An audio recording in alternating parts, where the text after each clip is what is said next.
So happy that Sara Fralin is here from the Environmental Youth Alliance, and it's so important that we support what young people are doing, particularly young people who have less privilege than others.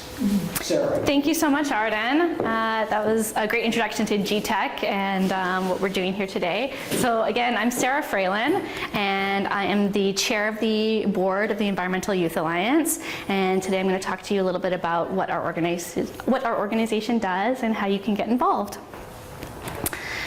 So EYA, short form for the Environmental Youth Alliance, is actually one of British Columbia's oldest environmental charities.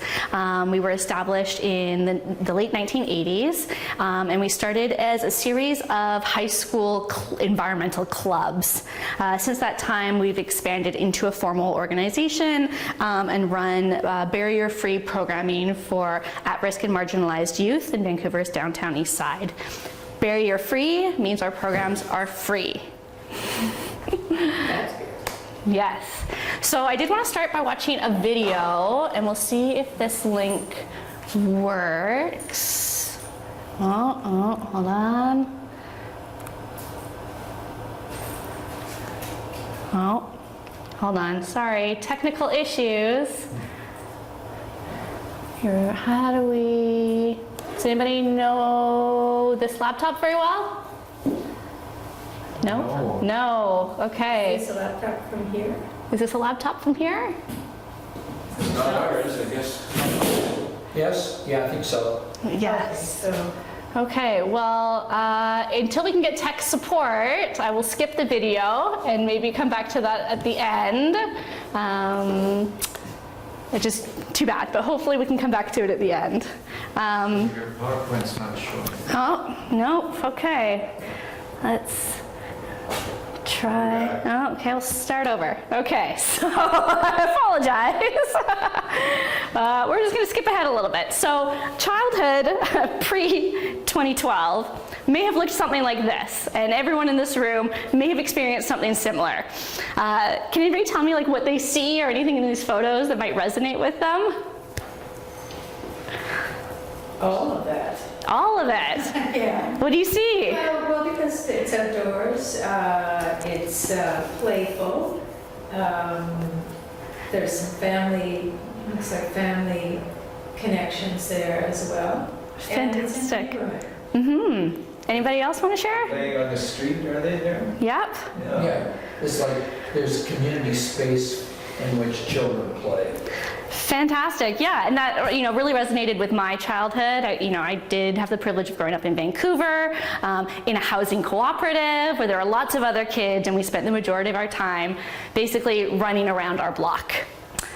However, today's children grow up in a very different world. And there are some stark differences between the photos we just saw and these ones here. Can anybody tell me what it is? Oh, yeah. They're glued to their smartphone. Yes. So with the rise of the cell phone technologies and the proliferation of it amongst youth, childhood has really changed. And unfortunately, this hasn't necessarily been in a positive way because we are on the brink of a youth mental health crisis. And the Environmental Youth Alliance thinks that they have part of a solution to this. So the Environmental Youth Alliance targets youth that are marginalized, at risk, or underserved. In fact, 70% of our youth are considered underserved or at risk in their communities. So we are providing programs that are specifically targeting youth that don't have access to youth programs in other spaces, that don't have access to natural spaces, that don't have access to recreational spaces.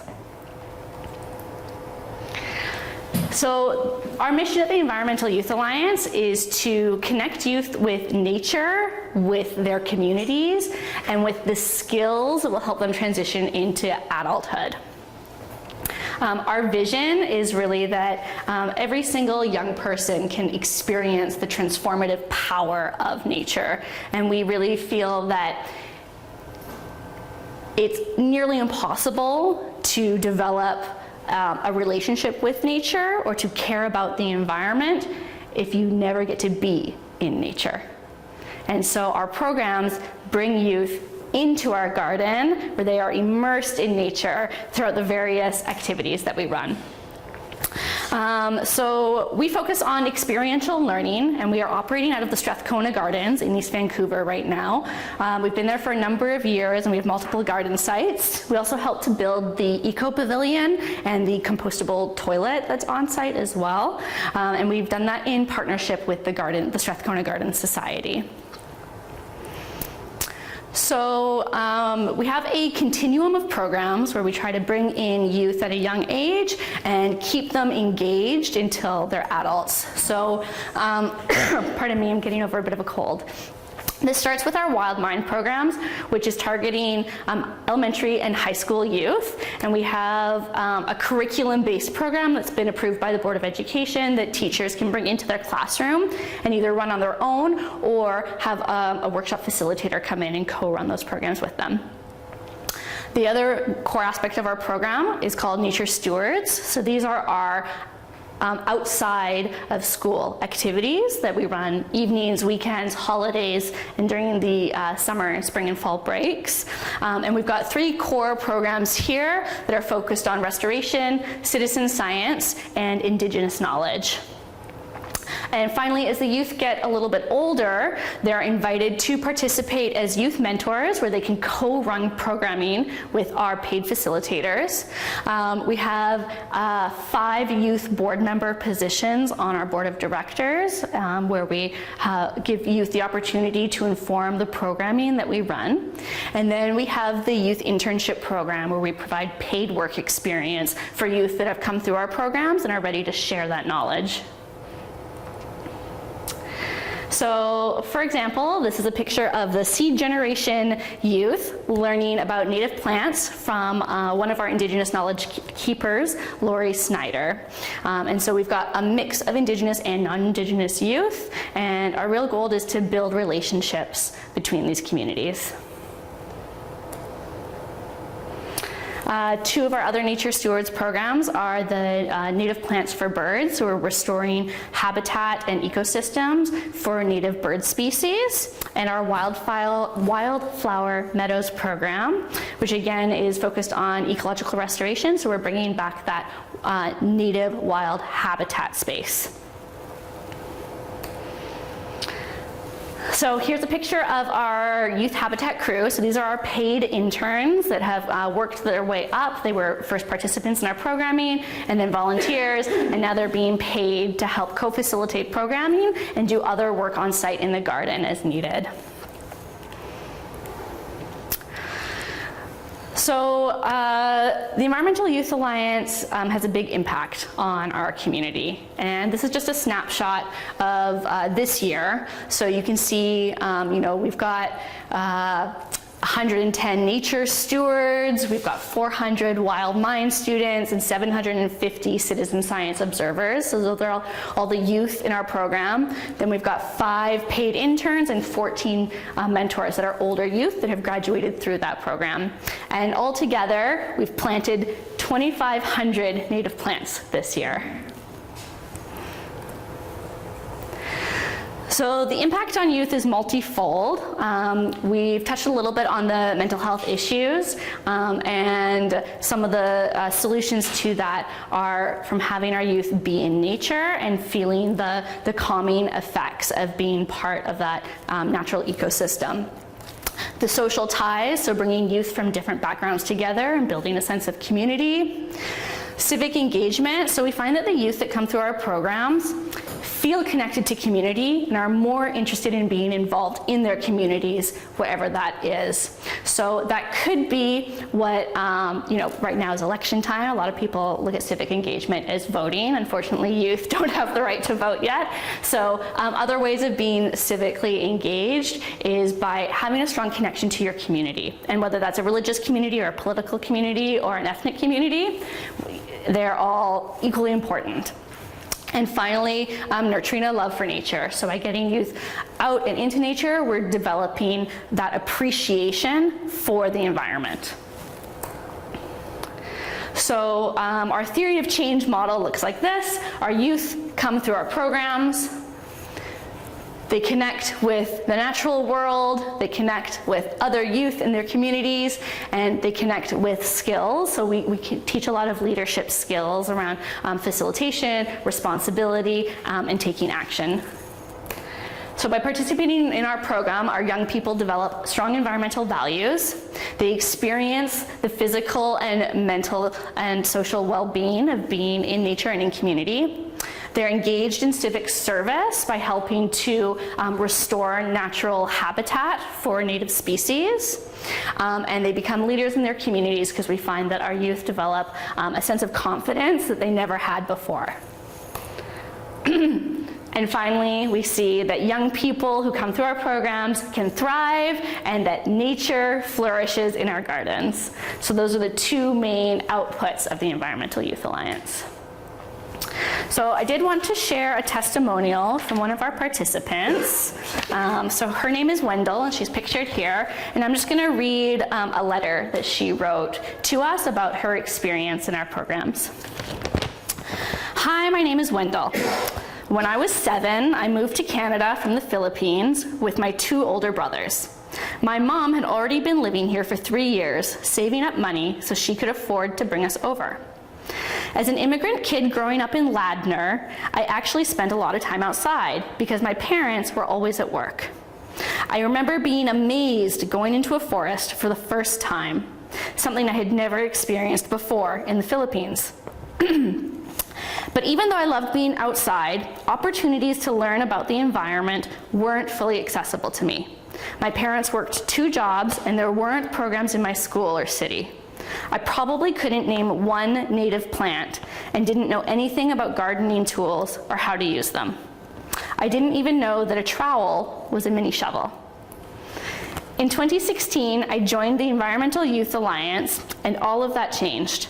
Through EYA, I learned to identify plants native to the local ecosystem and know the purpose of them, how different organisms rely on each other. I learned about working with my hands, basic life skills that I can carry with me throughout my life. The more I learned, the more I started to notice and appreciate all the nature around me. In group settings, I'm pretty shy. Being a part of the Environmental Youth Alliance helped me meet other like-minded people and open up. Being out in nature really does boost your confidence. It made me more confident and proud to be myself.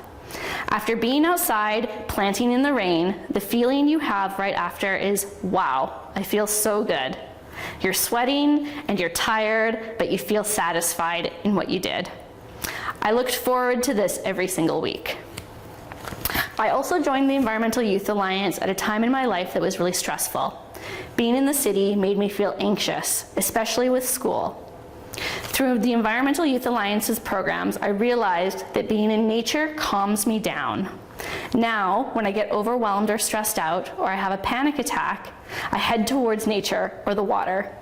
It's always with nature that I end up finding myself.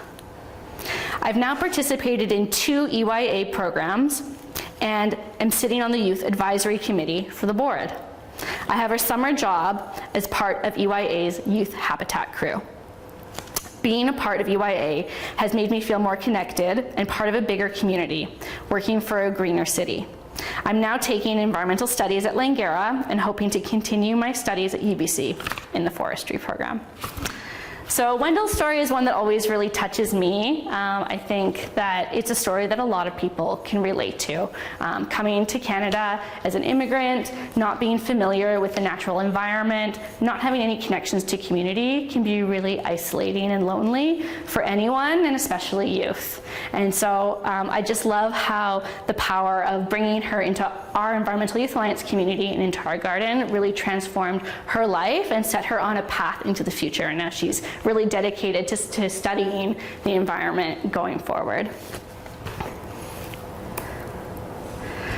So these are just a couple other youth testimonials that you can read, and at the bottom, one of the teachers that has run our curriculum program has also spoken about the positive aspects of having the Environmental Youth Alliance in the public schools. So we're living in interesting times. This is being referred to often as the climate emergency. And most recently, there were climate strikes all over the world. The Environmental Youth Alliance did participate in Vancouver's Climate Strike March. And there's some photos of that along the bottom there. And I think what's important to recognize is that climate change is here. But part of the solution to climate change lies in the land and in our stewardship of the land. So Environmental Youth Alliance is working on two folds. We're engaging youth in nature, but we're also restoring the natural environment to something that can support the amazing biodiversity that British Columbia has to offer. So looking a little bit deeper at our environmental impacts, the Environmental Youth Alliance focuses heavily on restoring habitat for native pollinator species. So there's an abundance of diversity in native pollinators here in British Columbia. And not only in the bee world, which I have a box at the back there where you can identify the different bee species if you're so inclined. But pollinators play an important role not just in keeping natural wildlife abundant, but also in supporting our agricultural sector here in British Columbia. So we've got 2,800 farms that are in the Metro Vancouver region that rely on native pollinators to pollinate their crops. And I don't have a price tag on the value of that in economic terms, but trust me, it's worth a lot. So the other big impact, well, and this is a little bit cut off, but is on birds. So here in Vancouver, let me find my bird slide notes. Here we go. Okay, so we've seen a decline basically in native bird species. And native bird species in Vancouver mostly feed on insect populations. They're not feeding as much on seeds or nuts or seeds or grasses as other birds. So it's really important in British Columbia to have a really healthy and biologically diverse insect population. So part of that is by, again, creating natural spaces, habitat for these insects to live, and this in turn provides food for the birds, which in turn enables the birds to thrive. So those are just some of the real ecological benefits of our programs.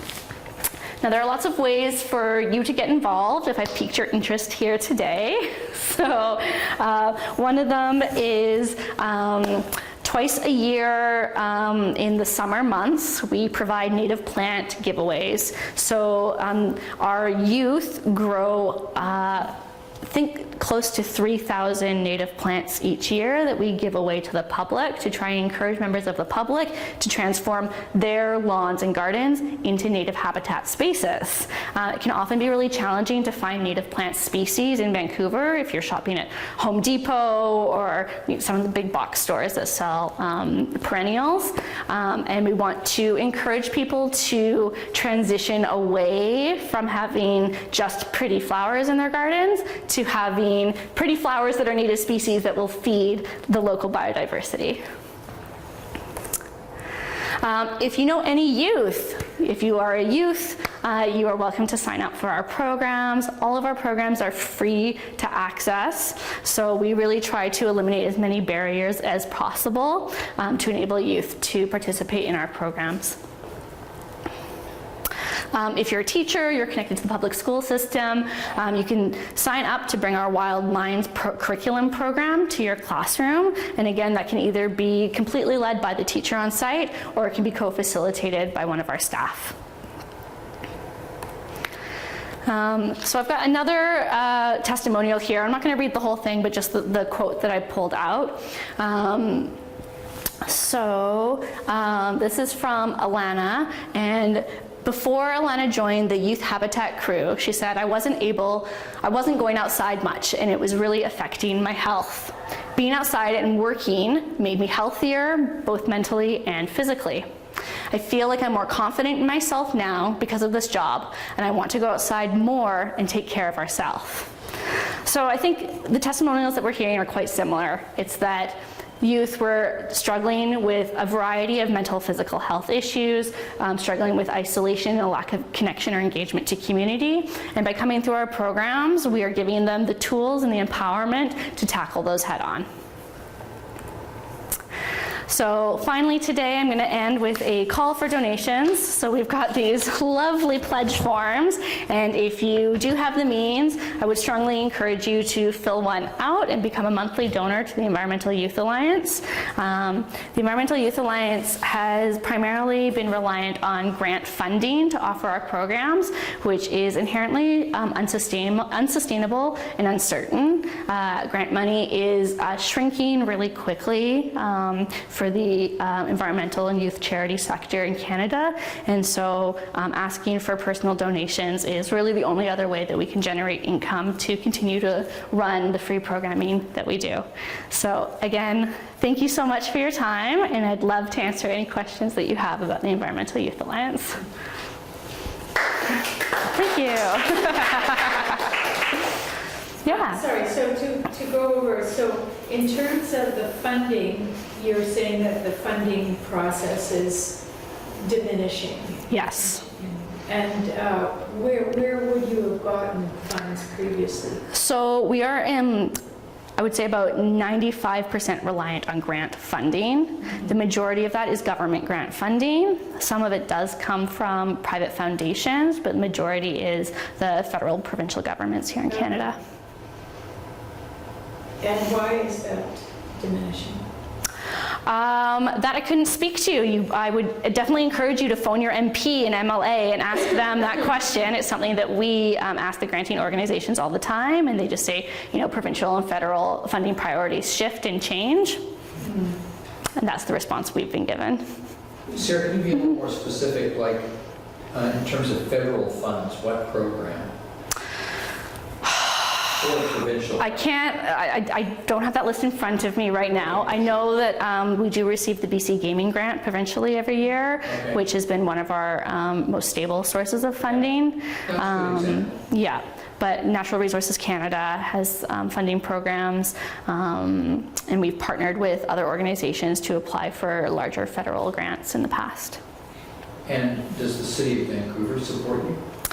The City of Vancouver, unfortunately, we used to have a contract agreement with the City of Vancouver where we would do specific types of landscaping where we were restoring native habitat in Vancouver parks. However, they canceled that contract because they no longer had funding for it. They no longer have it. Yes. That was the message again that we received. So I don't work for the city. I'm not entirely sure what goes on there.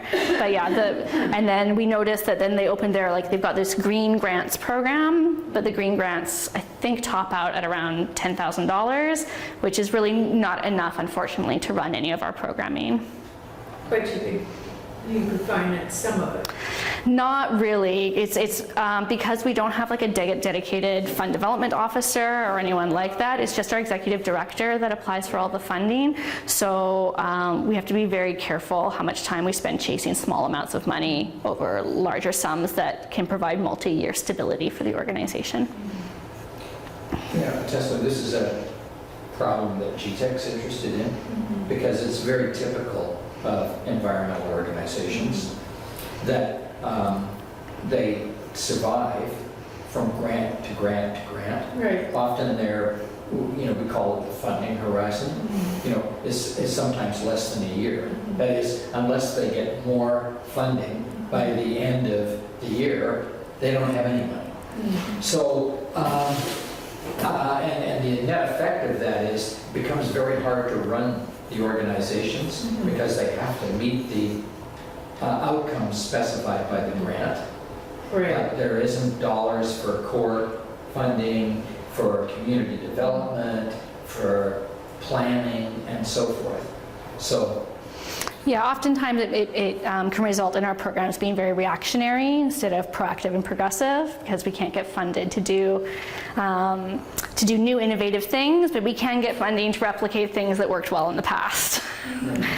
Which is like great, but it'd be nice to be able to expand the communities that we work in, and to access more garden sites, and to be able to have a larger reach and impact. I'm surprised actually that with all the focus that's increasingly coming for preteens and teens and young adults, mental health wise, because this is sort of an integrated program.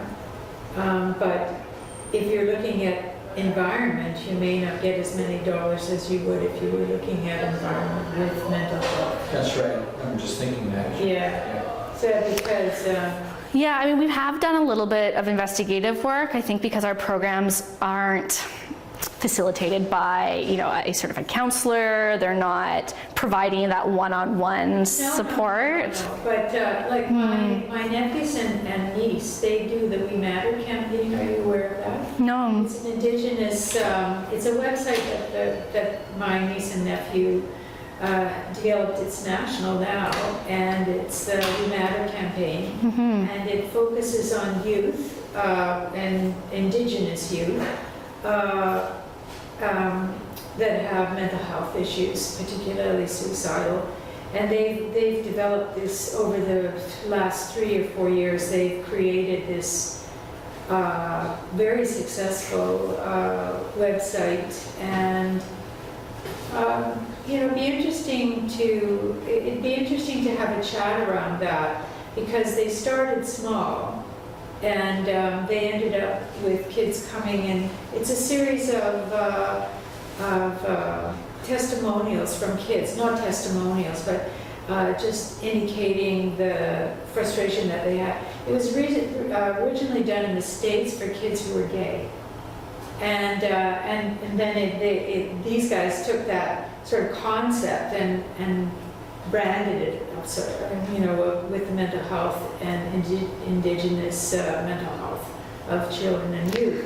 So, I mean, we do partner with the Urban Native Youth Association and the Red Fox Society, and we do cater our programming in partnership with those organizations, but I'm not familiar with one you're talking about, and if they do have a sustainable funding model. So it's WeMatterCampaign.org.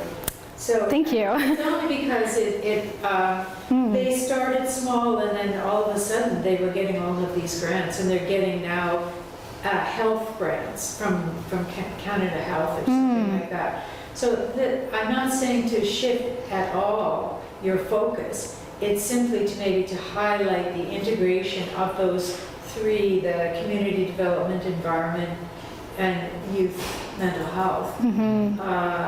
I'm sure you've done this for some time.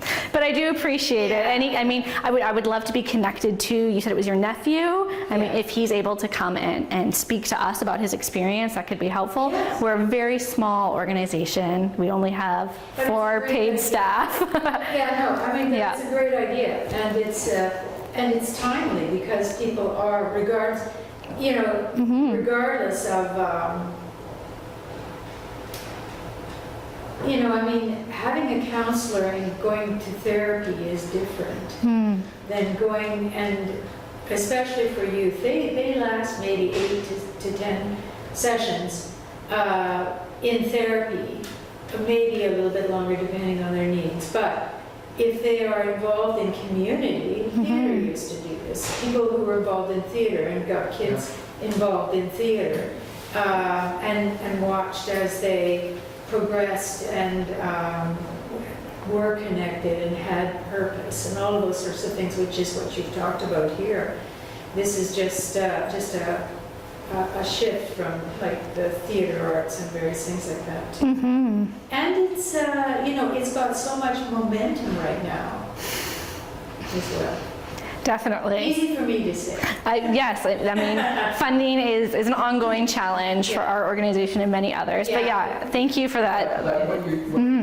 How I'm seeing what you're saying is that you're suggesting that there may be a possibility of just changing your perspective 10% and highlighting the mental health benefits without claiming to be counselors. It really is about mental health and community connections our mental health and along with the environmental, because there's so much publicity around that now. Sure. So it's kids they don't thrive on therapy by itself. Having the community, just as you've described it. I'm looking at it through the youth mental health and environment and community development area, and it's a winner. Thank you. You really set it up well, and it's a question of having some more sustainable funding. Yeah. And I'm sure that's true for many people, but I think it would be interesting for you to be able to chat with Kelvin. He's my nephew. That would be great. I'd be happy to give you my business card to share with him. Yeah, give me your card, but Yeah. also look at the website, because it's not that you would replicate that at all, but it is just showing how they built this, and you're already there but they've got the funding and you don't yet. Thank you. Yes. It's well set up. I like the way you set it up. Were there any other questions from the audience? Anybody else?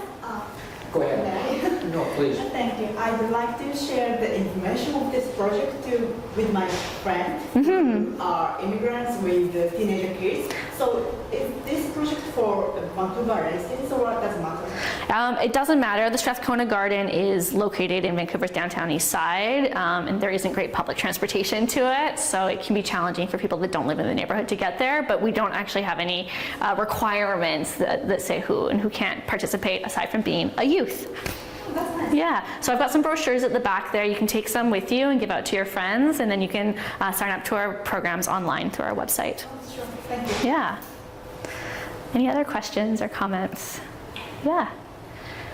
So the program is primarily located in the downtown east side as it stands right now. Yeah, that's where our permanent garden site is.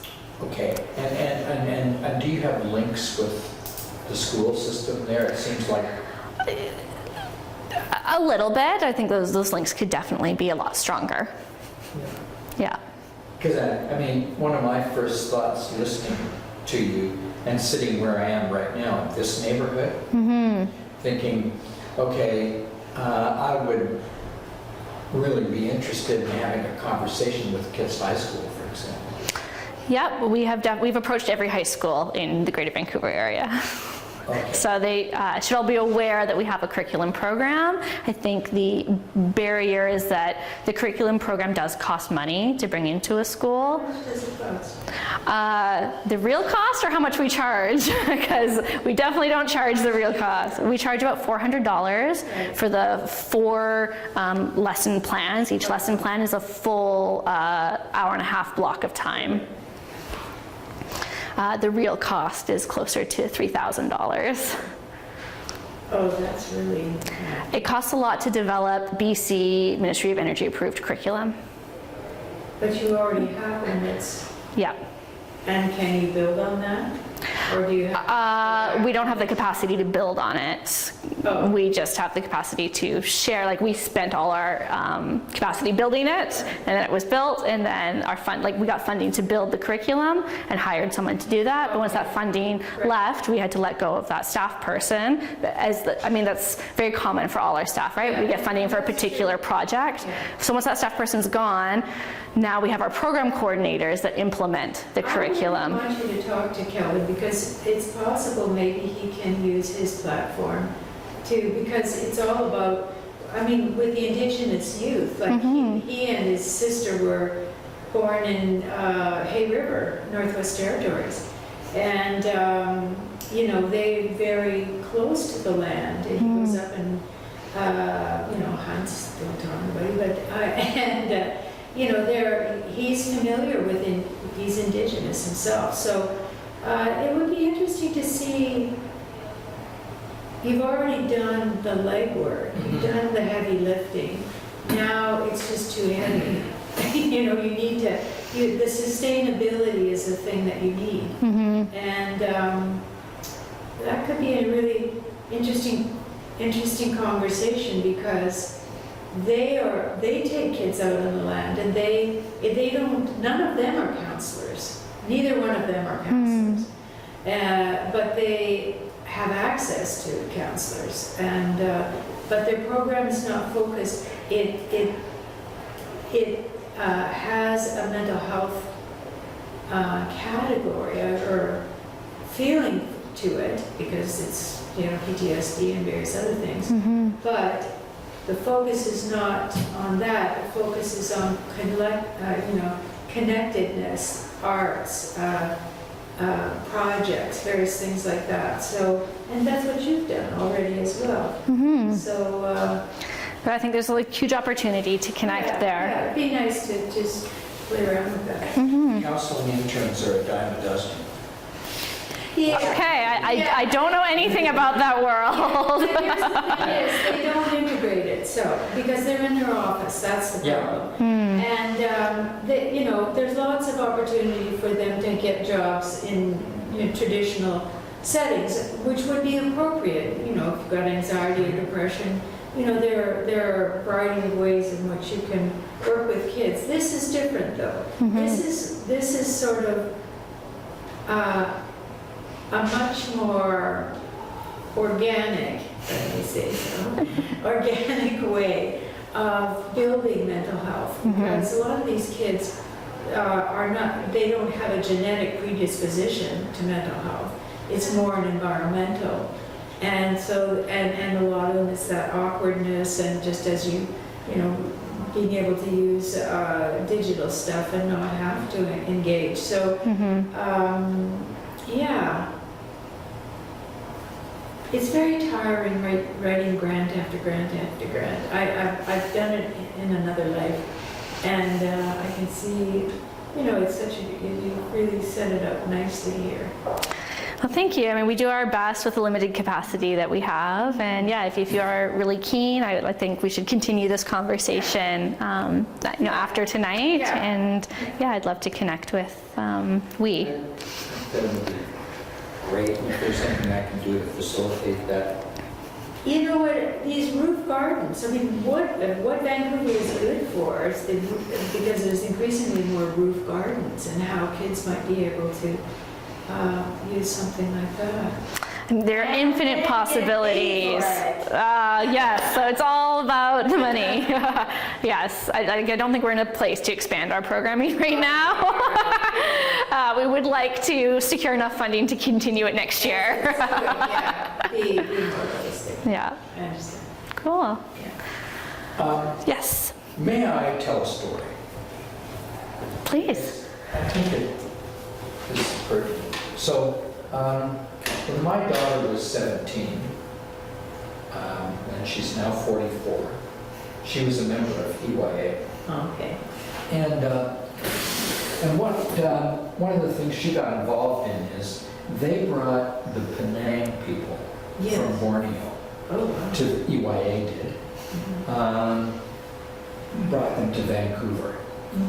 And so that would have been in about, well, it would have been around 1990 Okay. that took place. So she was 17 then. And she made friends with a young medicine man of the Penang people while they were visiting. His name is Mutam. And they just really connected and hit it off. 10 years later, my daughter had a health crisis in her mid-20s. And life-threatening, she fortunately survived. And part of her healing was that she just decided that she wanted to reconnect with Mutam. So she went to Borneo. Good grief. And the Penang people live, of course, in the jungles of Borneo. And one of the reasons why EYA was supporting them was because logging was, and Borneo was taking over all their land. So she went to Borneo, and it's very hard to get the Penang people because they're in the jungle. Right. But she found a way, and you did it by river, and she went up the river to the Mutangs village. Of course, there was no way of letting him know that she was coming, Right. but she found his village, and he was already waiting for her on the shore with his people when she arrived. And he said that he had a dream that she was coming. And so they were prepared. And in fact, he showed her, he had a picture of her in his medicine pouch. So she spent 3 days in the village. It was a really transformative experience for her by virtue of her Connection EYA with them. roots. Yeah. And so you can appreciate that I have a special affection for EYA as a result. Yeah. And That's a beautiful story, Arden. my daughter, by the way, Sarah, is now a CBC producer. We got to get her engaged. Yeah. We got a board spot waiting for her. Save her a chair. Role in this. I think I got the video to work. It's a 2-minute video. You guys want to watch? Okay. Hopefully the audio will be audible. In Vancouver, we engage Let's try it over. Here we go. Environmental Youth Alliance is a charity based in Vancouver. We engage local youth in hands-on nature stewardship experiences in Eastside schools and inner-city green spaces.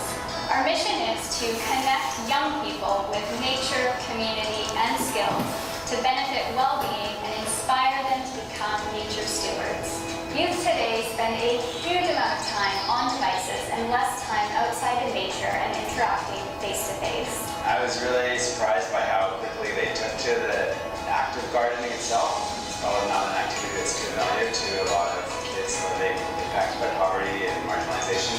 They took to it really quickly. EYA programs take place at Sarcona and Cottonwood Community Gardens, a beautiful biodiversity corridor on the downtown east side. Our programs help youth discover a new appreciation for nature while focusing on 3 areas of change. First of all, connecting young people with nature to grow a bond with the natural world. Second, we also aim to connect young people with their community. Third, our programs connect young people with skills in nature stewardship and community leadership. Before the program, I would be kind of like a very indoors kid. Like I would play video games and just stay inside all the time. I'm excited to go outside now. In nature, I feel more calm and relaxed because there's not so much shit going on around. It's nice. They get to be in nature and breathe fresh air. They get to learn about biodiversity and nature. They get to do things with their hands. All those things make them feel better, and when you feel better, you get better. We believe nature has the power to transform lives and to help you thrive, and that a new generation of healthy, engaged, skilled environmental stewards is exactly what's needed to help nature flourish for the benefit of everyone. So we just made this video this year with a grant from SVP. And so, yeah, it really, I Nice think, job. captures what we do really well. Send me a link. We can't, it's on the website, it's on YouTube, but I will email you links as well. Okay. Great. Yeah, I think that wraps up my presentation for today. Thank you all so much for coming, and I hope you come and enjoy other GTech presentations.